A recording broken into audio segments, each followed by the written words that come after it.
சாந்தி. உலக நன்மை எனக்கூடிய கிரீடத்தை அணிந்த மற்றும் தூய்மையின் ஒளி கிரீடத்தையும் அணிந்த இரட்டை கிரீடதாரி ஆத்மா நான்.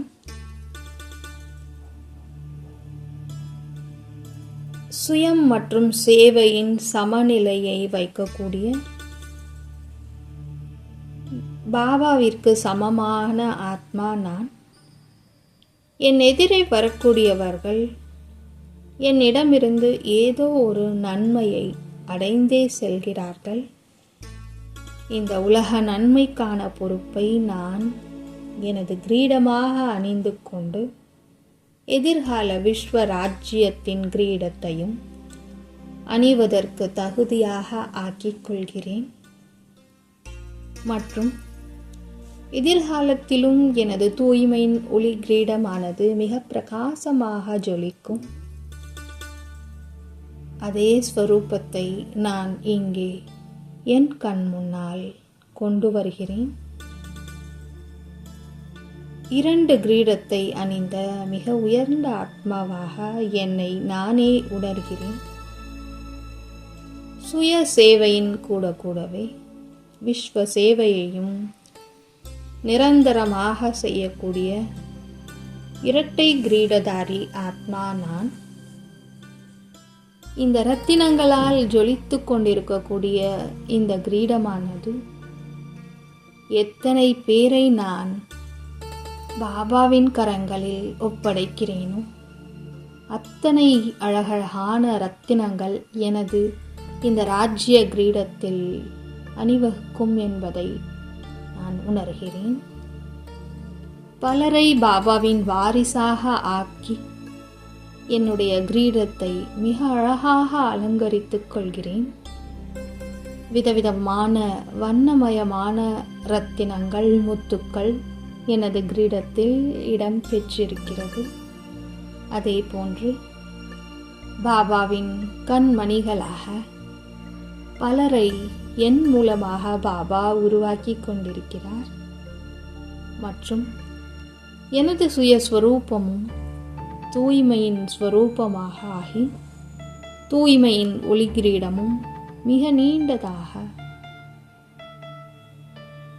பிரகாசமானதாக ஜொலிக்கக்கூடியதாக மாறிவிட்டது. நான் இரட்டை கிரீடம் அணிந்த ஆத்மா ஆவேன். ஓம் சாந்தி. ஓம் சாந்தி. 6/12/2024 காலை முரளி. முரளியின் சாரம். பாபா சொல்றார், இனிமையான குழந்தைகளே, இப்போது நீங்கள் புருஷோத்தம சங்கம யுகத்தில் இருக்கிறீர்கள். நீங்கள் இங்கு இருந்தாலும் புதிய உலகத்தை நினைவு செய்ய வேண்டும் மற்றும் ஆத்மாவை தூய்மையாக ஆக்கிக்கொள்ள வேண்டும். கேள்வி: புத்தியின் பூட்டு திறக்கும்படியான எந்த ஒரு அறிவை தந்தை கொடுத்திருக்கின்றார்? பதில்: இந்த எல்லையற்ற அழிவற்ற நாடகத்தின் அறிவை தந்தை கொடுத்திருக்கின்றார். இதன் மூலம் கோத்ரேஜ் பூட்டினால் பூட்டப்பட்டிருந்த புத்தியானது திறக்கப்பட்டு விட்டது. கல் புத்தியிலிருந்து நாம் தங்க புத்தி உள்ளவர்கள் ஆகிவிட்டோம். இந்த நாடகத்தில் ஒவ்வொரு நடிகருக்கும் அவரவருக்கென்று அழிவற்ற பாகம் இருக்கிறது. யார் கல்பத்திற்கு முன்பு எவ்வளவு படித்தார்களோ அவ்வளவுதான் இப்பொழுதும் படிப்பார்கள். முயற்சி செய்து தனது ஆஸ்தியை எடுத்துக்கொள்ளுவார்கள் என்ற அறிவை தந்தை கொடுத்திருக்கின்றார். ஓம் சாந்தி. ஆன்மீக குழந்தைகளுக்கு ஆன்மீக தந்தை வந்து கற்றுத்தருகின்றார். எப்பொழுது தந்தையாக ஆனாரோ அப்பொழுது முதலே ஆசிரியராகவும் அப்பொழுதிலிருந்தே சத்குரு ரூபத்திலும் கல்வியையும் கொடுத்து கொண்டிருக்கின்றார். எப்பொழுது தந்தையாக, ஆசிரியராக, குருவாக இருக்கின்றார் எனும் பொழுது சிறு குழந்தையாக இல்லை அல்லவா என்பதை குழந்தைகள் புரிந்து கொள்கிறார்கள். உயர்ந்ததிலும் உயர்ந்தவராக, பெரியவர்களிலும் பெரியவராக அவர் இருக்கின்றார். இவர்கள் அனைவரும் எனது குழந்தைகள் என்பதை தந்தை அறிவார்.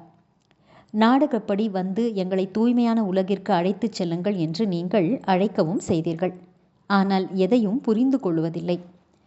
தூய்மையான உலகம் என்று சத்யுகமும் அசுத்தமான உலகம் என்று கலியுகமும் அழைக்கப்படுகிறது என்று இப்போது நீங்கள் புரிந்திருக்கிறீர்கள். வந்து எங்களை ராவணனின் சிறையிலிருந்து துக்கத்திலிருந்து விடுவித்து நமது சாந்தி தாமம் சுகதாமத்திற்கு அழைத்து செல்லுங்கள் என்றும் கூறுகிறார்கள். 2 பெயர்களும் நன்றாக இருக்கின்றது. முக்தி, ஜீவன் முக்தி அல்லது சாந்தி தாமம், சுகதாமம்.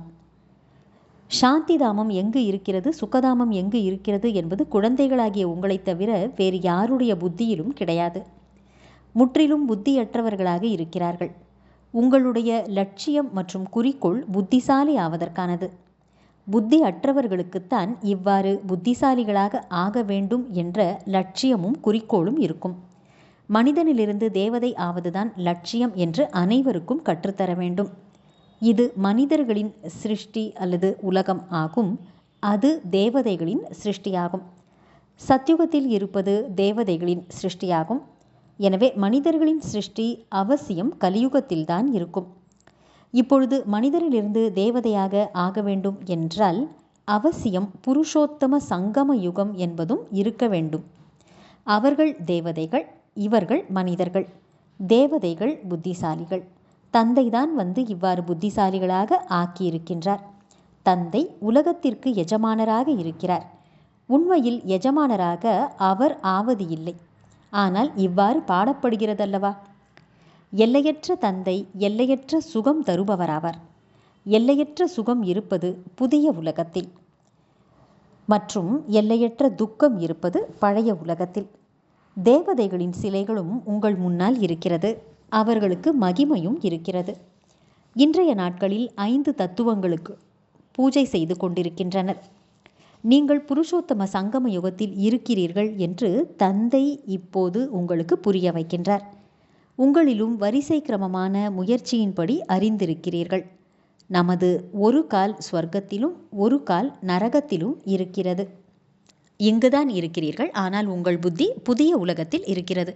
மேலும் யார் புதிய உலகத்திற்கு அழைத்துச் செல்லுவாரோ அவரையும் நினைக்க வேண்டும். தந்தையின் நினைவின் மூலம்தான் நீங்கள் தூய்மையாக ஆகிறீர்கள். இதை சிவபாபா வந்து புரிய வைக்கிறார். அவசியம் சிவ ஜெயந்தி கொண்டாடுகிறார்கள். ஆனால் சிவபாபா எப்பொழுது வந்தார், வந்து என்ன செய்தார் போன்ற எதுவுமே தெரியாது. சிவராத்திரி கொண்டாடுகின்றனர் மற்றும் கிருஷ்ண ஜெயந்தி கொண்டாடுகின்றனர். எந்த வார்த்தை கிருஷ்ணருக்கு கூறப்படுகிறதோ அதை சிவபாபாவுக்கு கூற மாட்டார்கள். அதனால் அவருக்கு ராத்திரி என்று கூறுகிறார்கள். அதன் அர்த்தத்தை புரிந்து கொள்வதில்லை. குழந்தைகளான உங்களுக்கோ இப்பொழுது அர்த்தம் புரிய வைக்கப்படுகிறது. நல்லது. தாரணைக்கான முக்கியமான சாரம். 1. நினைவு யாத்திரையின் மூலம் ஆத்மா என்ற பேட்டரியை சார்ஜ் செய்து சத்தோ பிரதான நிலையை அடைய வேண்டும். பேட்டரி டிஸ்சார்ஜ் ஆகிவிடும் அளவுக்கு எந்த தவறும் செய்துவிடக்கூடாது. 2. விசேஷமான குழந்தை ஆவதற்காக தந்தையின் நினைவின் கூடவே வீட்டின் மீதும் அன்பு இருக்க வேண்டும். அதாவது பாபாவுக்கு மிக நெருக்கமான விசேஷமான பாபாவின் இதயத்தில் இடம் பிடிக்கும் குழந்தை. ஞானம் மற்றும் யோகத்தில் மூழ்கி இருக்க வேண்டும். தந்தை என்ன புரிய வைக்கின்றாரோ அதை தனது சகோதரர்களுக்கும் புரிய வைக்க வேண்டும். வரதானம். ஒரு தந்தையை தனது உலகமாக ஆக்கிக்கொண்டு சதா ஒருவரின் ஈர்ப்பில் இருக்கக்கூடிய கர்ம பந்தனங்களில் இருந்து விடுபட்டவர் ஆகுக. விளக்கம். எனக்கு ஒரு தந்தையை தவிர வேறு யாரும் இல்லை என்ற அனுபவத்தில் நீங்கள் சதா இருங்கள். ஒரு தந்தைதான் எனக்கு உலகம். போதும். வேறு எந்த விதமான ஈர்ப்பும் கிடையாது. எந்த கர்ம பந்தனமும் கிடையாது. தனது எந்த ஒரு பலவீனமான சமஸ்காரத்தின் பந்தனமும் இருக்கக்கூடாது. யார் மீதாவது இவர் என்னுடையவர் என்ற அதிகாரத்தை வைக்கும்போது அவருக்கு கோபம் அல்லது அபிமானம் வந்துவிடுகிறது. இதுவும் கர்ம பந்தனம் ஆகும். ஆனால் பாபா மட்டுமே என்னுடைய உலகம் என்ற நினைவு இருக்கும்போது அனைத்து விதமான என்னுடையது என்னுடையது என்பதெல்லாம் ஒரே ஒரு என்னுடைய பாபா என்பதற்குள் கலந்துவிடும். மேலும் கர்ம பந்தனங்களிலிருந்து நீங்கள் எளிதாக விடுபட்டு விடுவீர்கள். ஸ்லோகன். யாருடைய திருஷ்டி மற்றும் விருத்தி, அதாவது பார்வை மற்றும் உள்ளுணர்வு எல்லையற்றதாக இருக்கிறதோ அவர்களே மகான் ஆத்மா ஆவார்கள். நல்லது. இனிமையிலும் இனிமையான வெகு காலம் கழித்து காணாமல் போய் மீண்டும் தேடி கண்டெடுக்கப்பட்டுள்ள செல்லமான குழந்தைகளுக்கு தாயும் தந்தையுமான பாப்தாதாவின் அன்பான நினைவுகள் மற்றும் காலை வணக்கம். ஆன்மீக குழந்தைகளுக்கு ஆன்மீக தந்தையின் நமஸ்காரம். ஆன்மீக தந்தைக்கு ஆன்மீக குழந்தைகளின் நமஸ்காரம். ஓம் சாந்தி.